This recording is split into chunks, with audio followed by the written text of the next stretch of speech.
I would like to just take a few minutes before introducing our plenary speaker for this morning to give you a little bit of a context in terms of why we wanted to have this symposium and how it got started.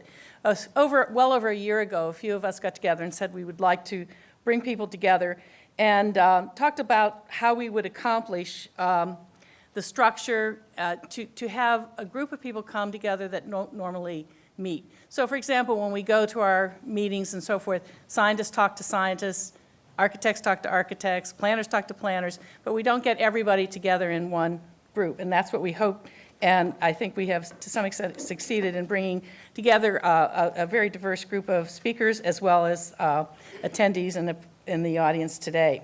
We also recognize that our scopes are very broad, and that, you know, we can see things from impacts to the communities and ecosystem functioning, from ocean acidification and its unforeseen effects on the food web in the ocean, to issues of public health and safety. And we couldn't encompass all of that in one symposium.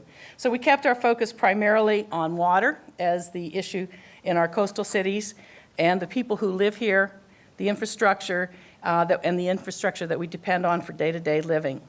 So today's sessions, however, are primarily focused on giving you some of the underpinning of the science and technology that Professor Zuber and that Professor Chrysostomidis have been talking about.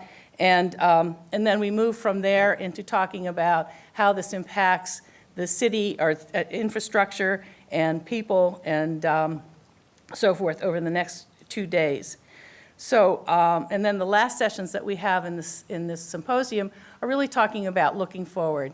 You know, we can talk a lot about adaptation and the short-term adaptation, but really we also have to think about long-term mitigation and that can reduce our need for adaptation. So there's a whole suite of things that we need to address.